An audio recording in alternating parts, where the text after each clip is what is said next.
possa encontrar corações, um solo fértil para ela. Amém? Eu te convido, meu irmão, a abrir sua Bíblia em Romanos, no capítulo 12.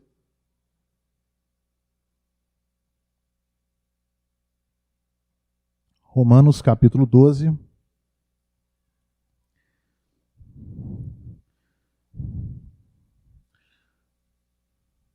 E ainda que sentados, irmãos, mas com a referência que a palavra nos exige, vamos ler o verso 1 e 2. Eu vou fazer a leitura, peço que você acompanhe na sua Bíblia. Rogo-vos, pois, irmãos, pelas misericórdias de Deus, que apresenteis o vosso corpo por sacrifício vivo, santo e agradável a Deus, que é o vosso culto racional. E não vos conformeis com este século, mas transformai-vos pela renovação da vossa mente, para que experimenteis qual seja a boa, agradável e perfeita vontade de Deus. Senhor, nós estamos com a tua palavra aberta, lida aqui na tua casa, Deus, mas para a compreensão dela dependemos da poderosa ação do teu Espírito Santo. E é o que te pedimos nesse momento, Senhor, em nome de Jesus. Amém. Irmãos, a gente está no mês de cuidado falando do trabalho, né? E eu me baseei nesses 2 versículos de Romanos. Para a gente compreender um pouquinho, eu queria contextualizar esse texto, né?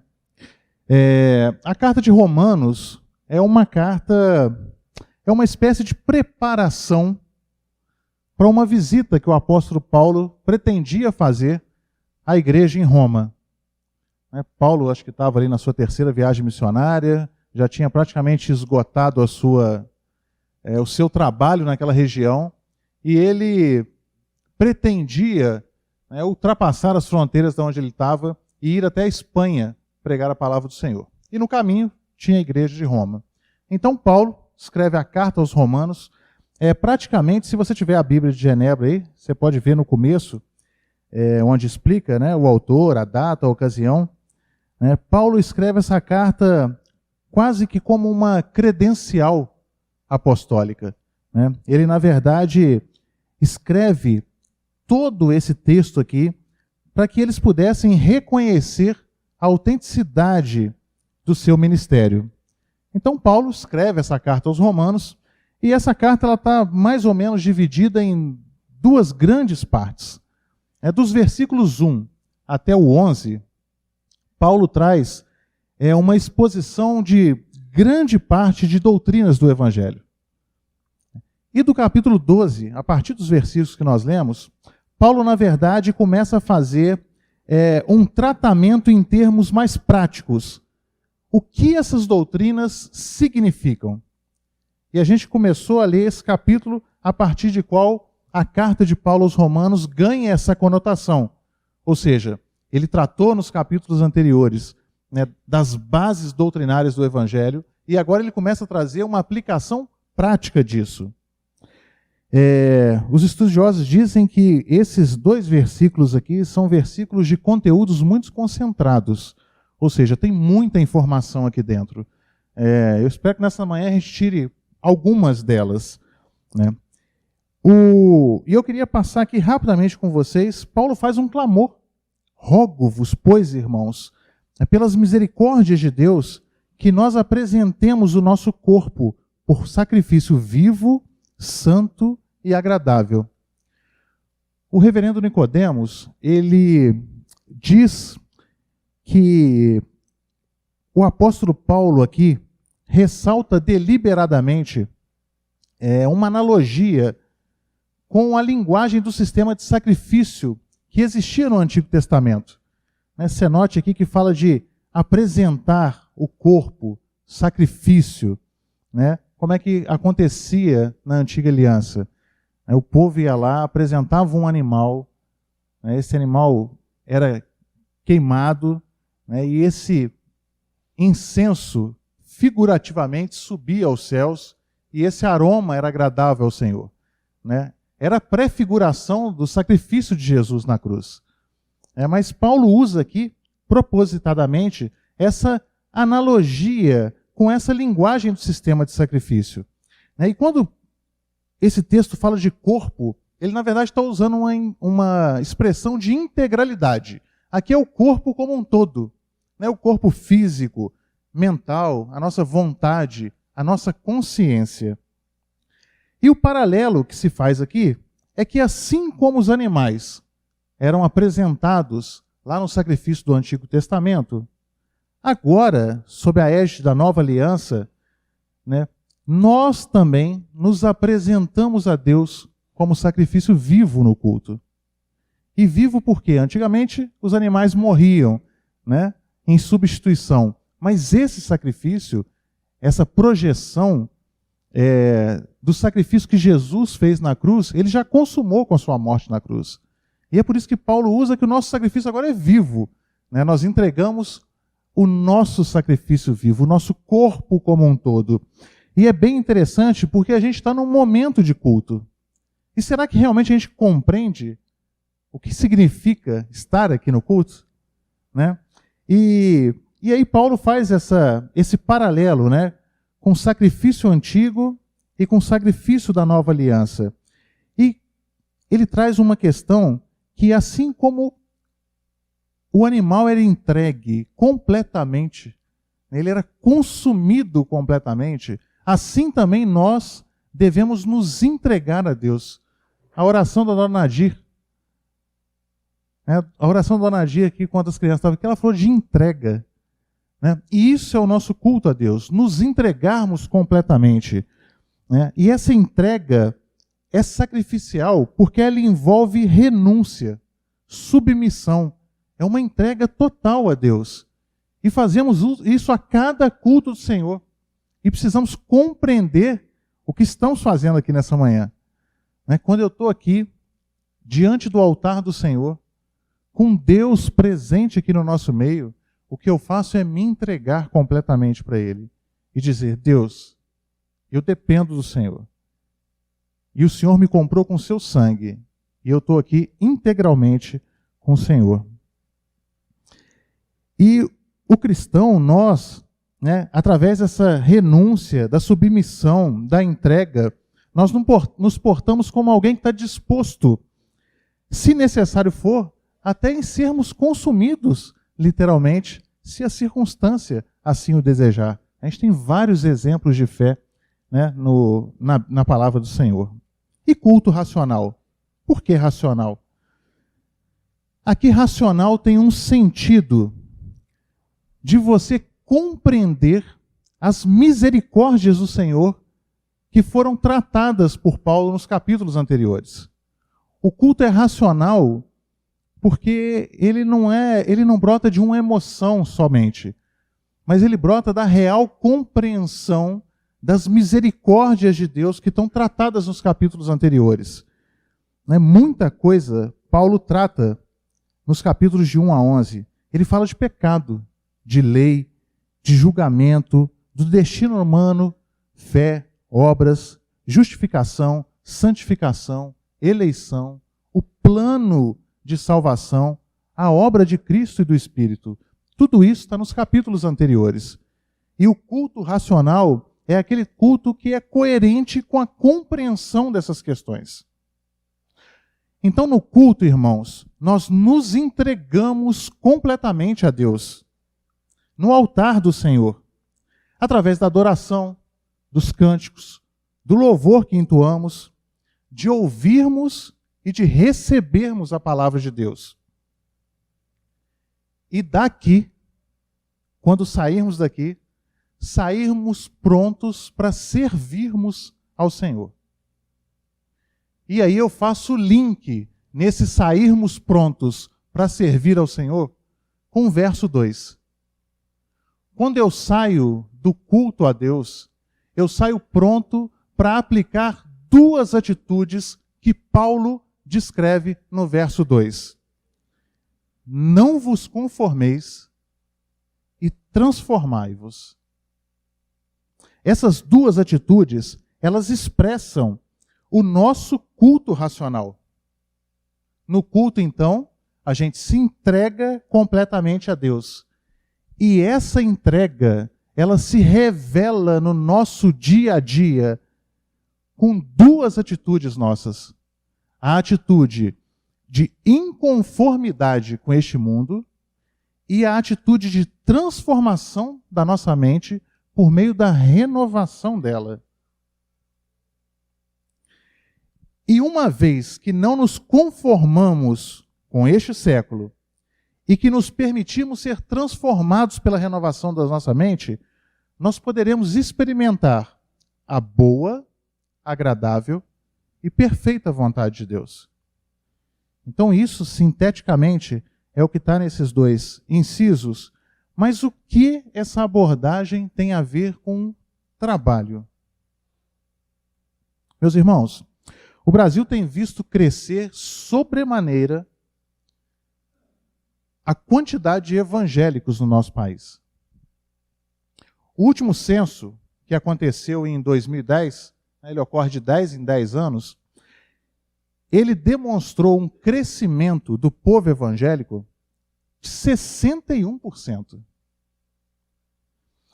Isso quer dizer, irmãos, que do ano de 2000, quando o censo apurou uma população de 26,2 milhões de pessoas que se dizem evangélicas, 10 anos depois, esse quantitativo era de 42,3 milhões de pessoas. Isso representa 22,2% de toda a população do país. E a projeção do censo, existem estudos, técnicas para isso, elas demonstram que essa tendência de subida, ela se mantém. E no ano que vem, 2020, quando acontece um outro censo no nosso país, a projeção que os institutos têm é de que os evangélicos no nosso país beirem os 30%. Também com base nesses estudos, meus irmãos, a religião que mais tem membros no nosso país é da Igreja Católica Apostólica Romana. Essa quantidade de membros tem caído ano após ano. E a quantidade de evangélicos subido ano após ano. Segundo esses estudos, em 2032, essas duas linhas se cruzarão, mudando, a partir daí, a matriz religiosa do nosso país. Em que sentido? No sentido de que os evangélicos, possivelmente, serão a maioria da nossa população. Irmãos, se nós considerarmos os últimos 40 anos dessa projeção de crescimento, os evangélicos do nosso país saíram de 5,2% para 22,2%. Isso representa um crescimento de mais de 300%.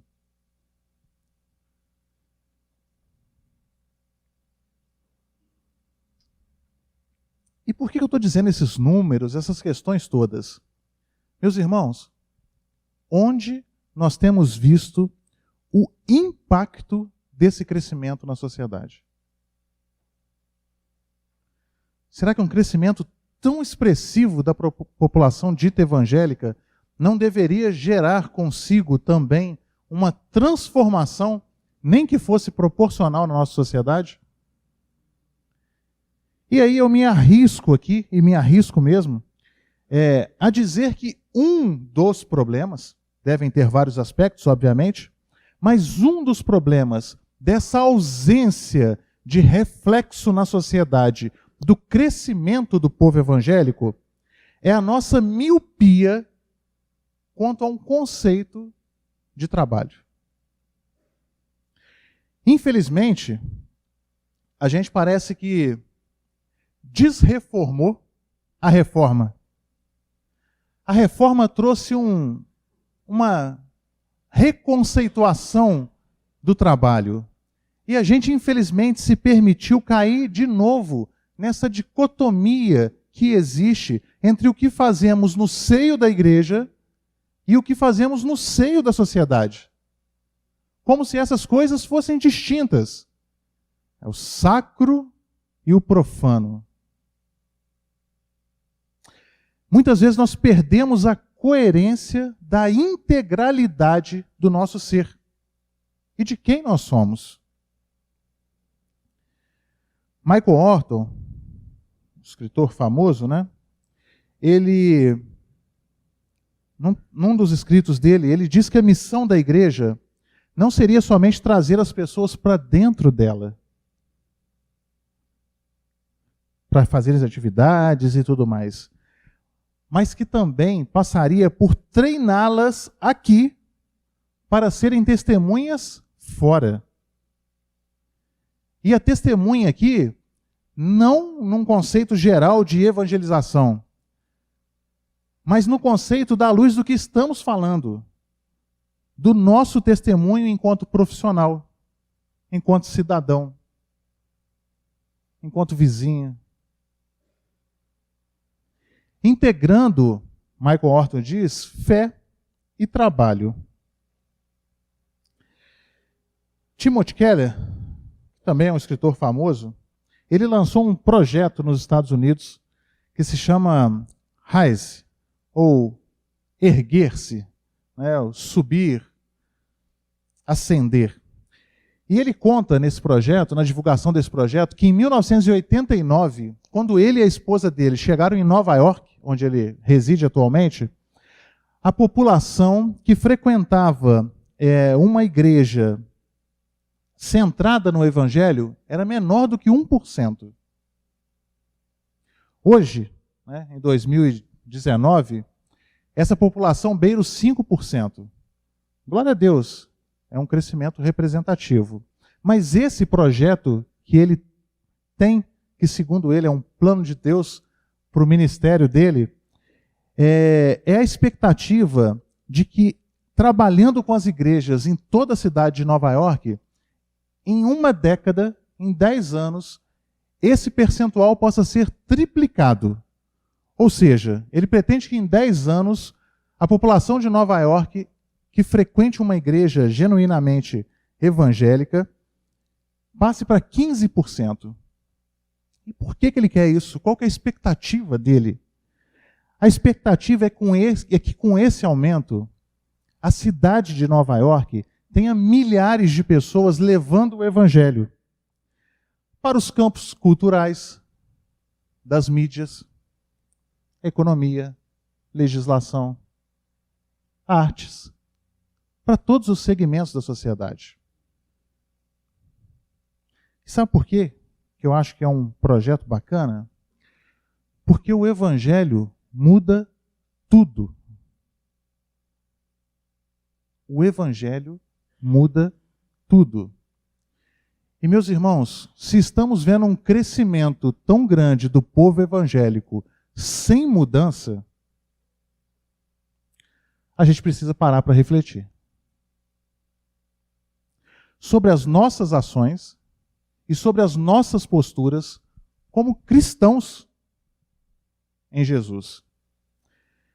Será que nós estamos como derivativo, como um ato derivado do nosso culto racional? Será que a gente está desencadeando as duas atitudes que foram explicitadas nesse versículo 2? Será que o nosso culto tem realmente sido um culto racional? E a partir dele, eu tenho me permitido, ou não me permitido, amoldar esse mundo, e ao mesmo tempo me permitido ser transformado pela renovação da minha mente? Será que nós aqui hoje temos prestado um culto racional e como derivativo desse culto eu tenho gerado essas duas atitudes? Ou nós estamos fora da igreja nos conformando, ou seja, tomando a forma deste mundo e deixando de nos transformarmos pela cauterização da nossa mente? Irmãos, será que temos miseravelmente, enquanto povo de Deus, falhado em sermos cristãos fora dessas paredes? É uma reflexão, meus irmãos. Nós tivemos uma rica oportunidade nas ocasiões anteriores, né, de começar a estudar esse conceito reformado do trabalho. O presbítero Fortunato trouxe uma primeira pregação com uma exposição, né, de Gênesis. O trabalho existe desde a criação e vai continuar existindo na criação regenerada. E por quê? Porque o trabalho do homem reflete a atividade do Deus que trabalha. Todo mundo já leu Gênesis? Nós somos reflexo do Deus que trabalha, do Deus que pegou no barro. Então, irmãos, a gente teve essa rica oportunidade de entender o conceito de trabalho a partir de Gênesis. E que o trabalho, portanto, em si, é uma bênção. O trabalho, ao contrário de que muitos dizem, não se constitui por si só em uma maldição, meus irmãos. O trabalho é duro agora. As vicissitudes, eu só consigo falar uma vez, o Marcelo... Mas é isso, as vicissitudes da vida trazem um peso do trabalho. Mas o trabalho em si é uma bênção. É reflexo da ação do próprio Deus Criador. Também a exposição do próprio presbítero Marcelo, né, que nos apresentou o conceito de trabalho através de um exemplo tão marcante como o de José, afastando algumas percepções equivocadas que às vezes a gente tem, né, de colocação, de satisfação, enfim, de disposição para o trabalho. E aí, igualmente, no domingo passado à noite, o pastor Jefferson abençoadamente dissecou o exemplo de Daniel, de Ananias, de Azarias, de Misael. A gente teve a rica oportunidade de entender um pouco desse conceito reformado do trabalho, afastando essas percepções equivocadas que muitas vezes são plantadas na nossa vida. Importa reforçar, meu irmão, que o trabalho visa servir alguém ou a sociedade. E neste sentido, tem uma expressão que eu acho fantástica, que é de Martinho Lutero. Martinho Lutero ele usa uma expressão que é máscaras de Deus. E ele utiliza isso porque ele entende que quando nós estamos desenvolvendo algum serviço, nós estamos servindo ao próximo. E nesse sentido, nós somos as máscaras de Deus. Por quê? Porque Deus cuida do seu povo. Através de quê? Através do trabalho. Imagina, meu irmão, tudo que envolveu a sua estada aqui nesse momento. Imagina todo o seu processo para estar aqui hoje. Você saiu da sua casa, que deve ter alguém que construiu. Marcelo deu esse exemplo. Você deve ter escovado o dente com a pasta de dente, imagino eu. Você vestiu a sua roupa. Você provavelmente usou um transporte, seja o seu carro.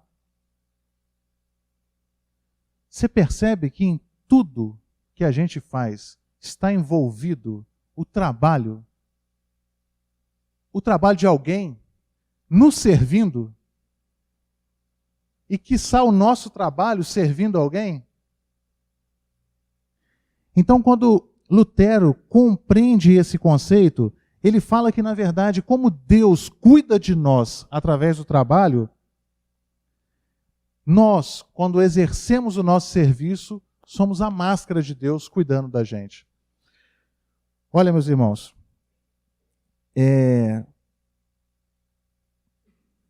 a palavra nos diz que Deus nos sustenta, né, e nos alimenta. Mas, tirando alguns eventos miraculosos, como o maná caindo do céu, né, a comida não brota na nossa mesa.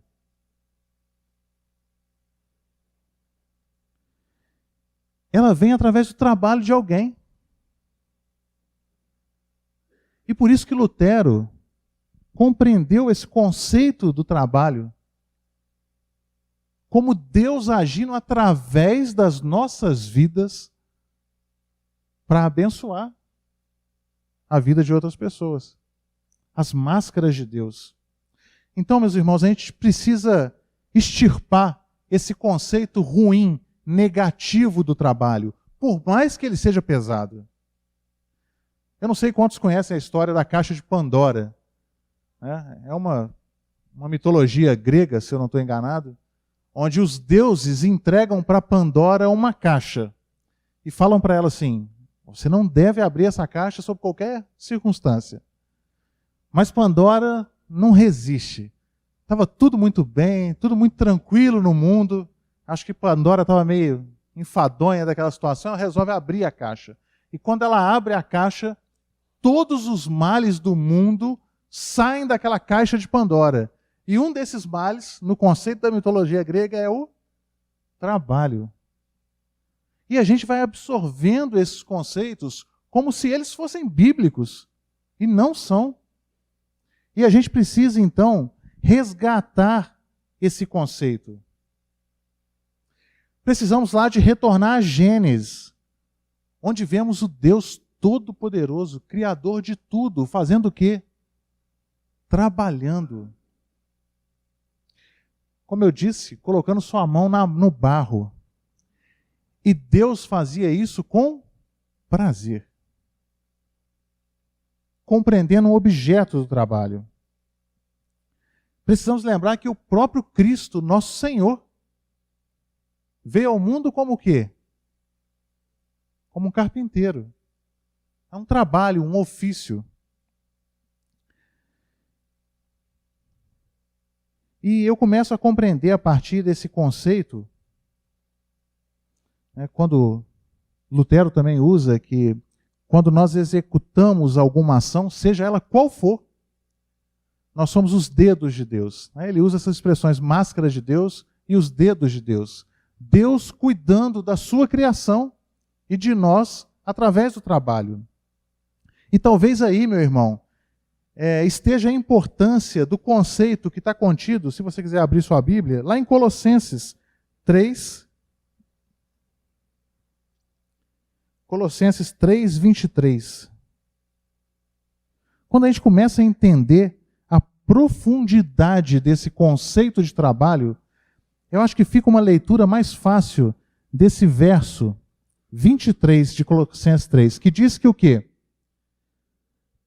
Pode ler junto, gente. Tudo quanto fizerdes, fazei-o de todo o coração, como para o Senhor e não para homens, cientes de que recebereis do Senhor a recompensa da herança. A Cristo, o Senhor, é que estais servindo, pois aquele que faz injustiça receberá em troco a injustiça feita, e nisto não há acepção de pessoas.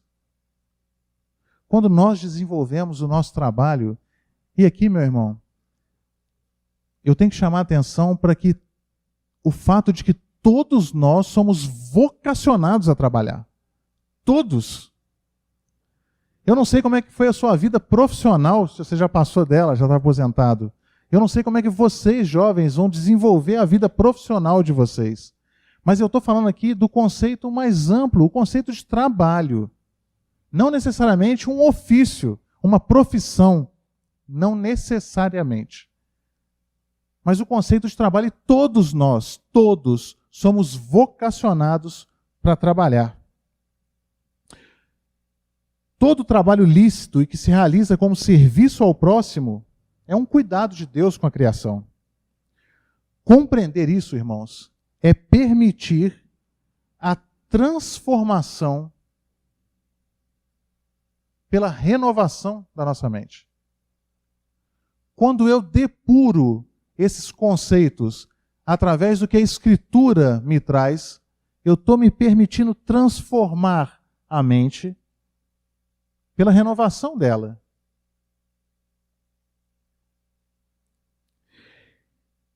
E não nos conformarmos com este século implica em, como eu disse, não tomar a forma dele. Eu tive uma experiência dessa de tomar a forma, eu acho uma expressão interessante, né? É tomar a forma. Eu vi que Nicodemos, uma vez, numa pregação dele, usou um exemplo muito parecido, mas eu vivenciei isso na prática. Eu fiz uma viagem com a minha chefe no trabalho, e aí nós paramos num lugar para comer, um shopping, e aí tinha uma loja lá, que eu não sei o que é, de sapato com a promoção. E aí o sapato, sei lá, era um sapato de não sei quanto, por 80% de desconto. Mas o número que tinha não era o número dela propriamente. Sabe, era um número menor. E aí ela experimentou o sapato, e aí falou, mas eu não posso deixar esse sapato. Eu prefiro deixar o meu pé se conformar a ele, ou seja, tomar a forma dele. E muitas vezes é isso que a gente se deixa fazer com esse mundo. Tomar a forma dele. E isso nem sempre é claro, evidente, meus irmãos. Isso muitas vezes é sorrateiro, é sutil. Por isso a importância da palavra do Senhor, de estarmos conectados com o autor e consumador da nossa fé, para que possamos o tempo inteiro depurar os nossos próprios conceitos, afastando essas questões que não provêm da palavra de Deus. Quando eu compreendo que o trabalho tem importância, seja através de qual ofício for, eu afasto aqui esse esnobismo social que a gente tem, de achar que, na verdade, o trabalho que presta é aquele trabalho que é melhor remunerado. E que, ignorantemente, a gente possa imaginar que existe um tipo de trabalho que é só menor, que é menosprezado, que não vale nada. Compreender o conceito de trabalho nos auxilia a renovar a nossa mente, para compreender que não importa o que você faz, meu irmão.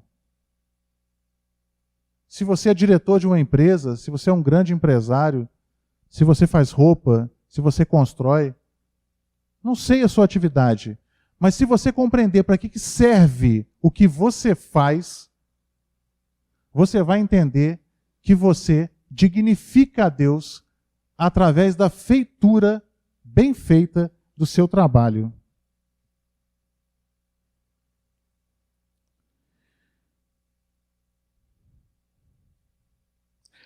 Buscando compreender o sentido das coisas e se permitindo ser transformado pela renovação da nossa mente,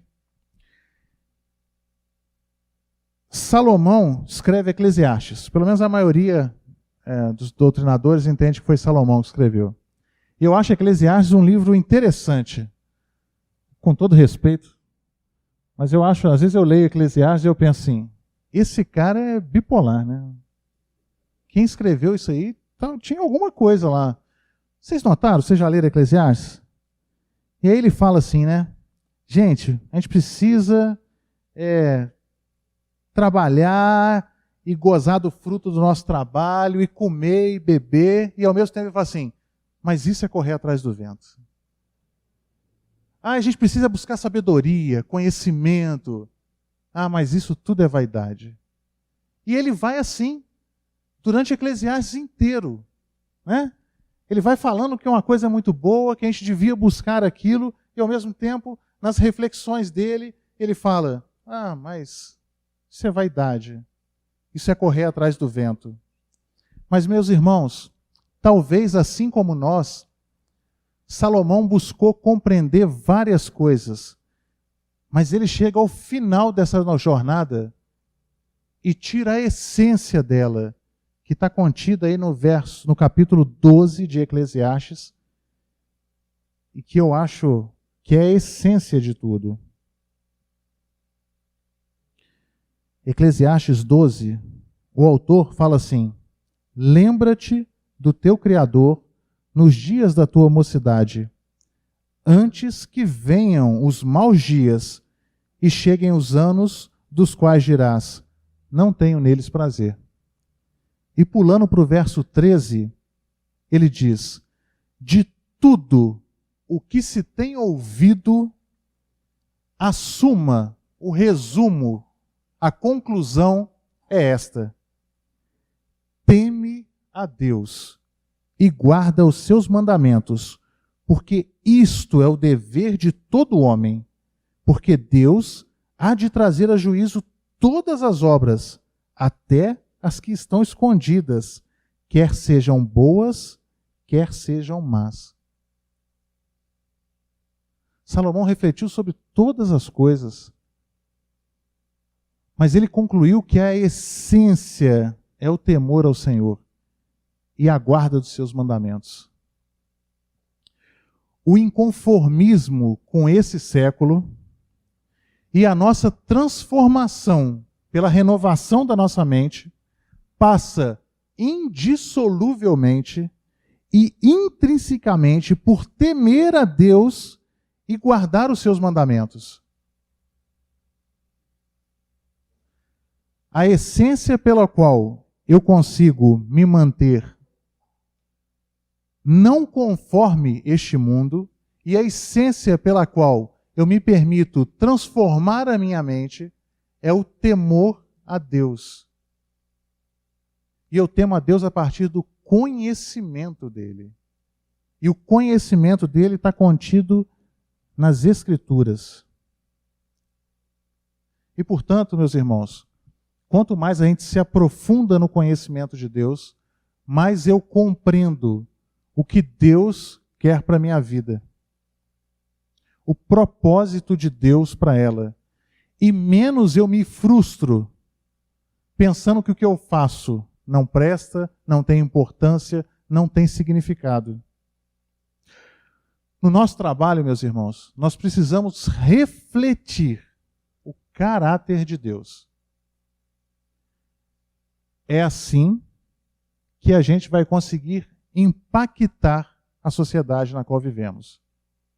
Nos conformarmos com ela só vai nos afastar do Criador. O impacto social que às vezes a gente tanto espera por tantos meios políticos, revolucionários, eles na verdade estão na nossa mão, meus irmãos. Nós somos um exército capilarizado em todos os setores da sociedade. Se eu perguntar aqui, cada um aqui está num setor. Eu devo ter um trabalhador da construção civil, eu tenho militares, tenho advogados, médicos. Que poder de transformação nós teríamos se realmente refletíssemos nas nossas ações fora dessas paredes o caráter do Deus que nos chamou e nos vocacionou.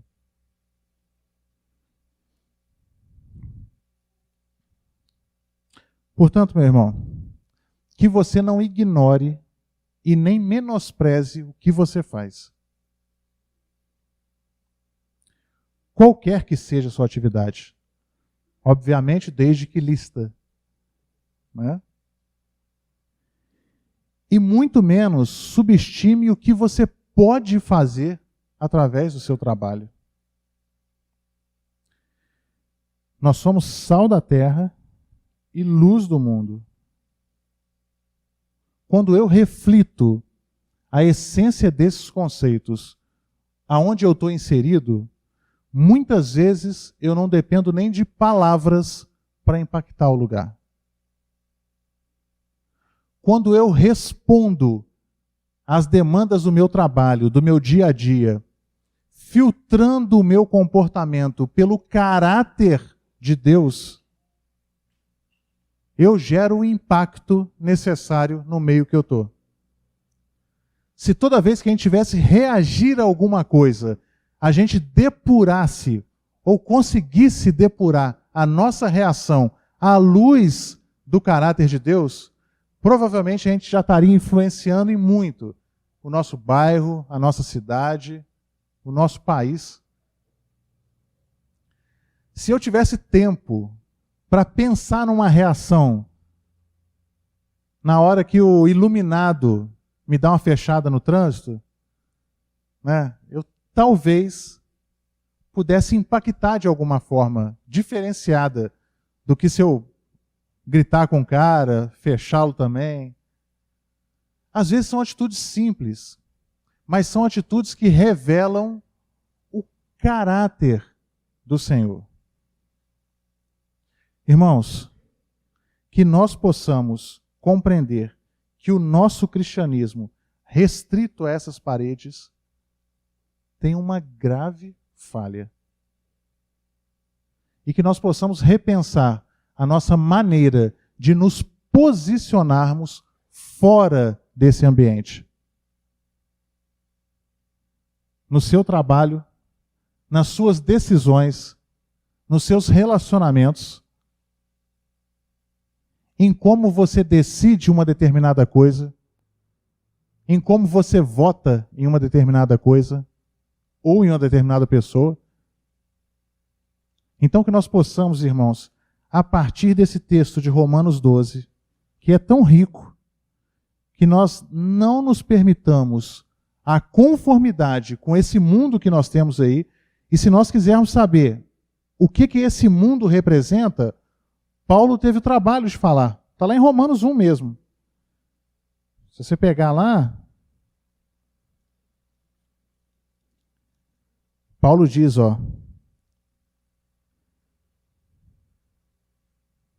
a ira de Deus, está no capítulo 1, versículo 18. A ira de Deus se revela do céu contra toda impiedade e perversão dos homens, que detêm a verdade pela injustiça. Porquanto, o que de Deus se pode conhecer é manifesto, entre eles, porque Deus lhes manifestou. Porque os atributos invisíveis de Deus, assim seu eterno poder, e ele vem falando isso aqui, e ele fala da verdade, de como a sociedade tem vivido, a sociedade sem Deus. E aí lá no verso 26, ele começa falando, por isso Deus entregou a paixões infames, porque até as mulheres mudaram o modo natural de suas relações íntimas, por outro, contrário à natureza. Semelhantemente, os homens, também deixando o contato natural da mulher, se inflamaram mutuamente em sua sensualidade, cometendo torpeza, homens com homens, e recebendo em si mesmos a merecida punição de seu erro. E por haverem desprezado o conhecimento de Deus, o próprio Deus os entregou a uma disposição mental reprovável para praticarem coisas inconvenientes, cheios de toda injustiça, malícia, avareza e maldade, possuídos de inveja, homicídio, contenda, dolo e malignidade, sendo difamadores, caluniadores, aborrecedores de Deus, insolentes, soberbos, presunçosos, inventores de males, desobedientes aos pais, insensatos, pérfidos, sem afeição natural ou sem misericórdia. Qualquer semelhança é mera coincidência com a sociedade que estamos vivendo. E aí Paulo nos diz, eu não posso me conformar a isso. Meus irmãos, que tenhamos realmente a capacidade, que não vem de nós, mas que tenhamos a consciência de pedir a Deus, que é quem nos provém isso, sermos destemidos para assumirmos uma postura que reflita o seu caráter onde quer que estejamos. Amém? Senhor, nós te agradecemos, Deus, por essa manhã, te agradecemos pela tua palavra, Deus, e te pedimos que em nome de Jesus o Senhor trate conosco, Deus. Deus, que o Senhor possa realmente nos tornar homens intrépidos, Deus. Que não tenhamos do que nos envergonhar e que possamos, Deus, não agirmos com desídia com relação à nossa função de impactação na cultura desse mundo, Deus. Que em nome de Jesus o Senhor possa usar o teu povo, Deus. O teu povo está aqui sentado nessa manhã, a mim e a cada um aqui, Deus. Assim como o teu povo espalhado por tantas coisas, Deus. Para que em cada setor que ele esteja inserido, ele possa ser uma luz que brilha, Deus. Que em nome de Jesus o Senhor nos abençoe e que o Senhor possa realmente nos guardar. Em nome de Jesus que eu oro. Amém.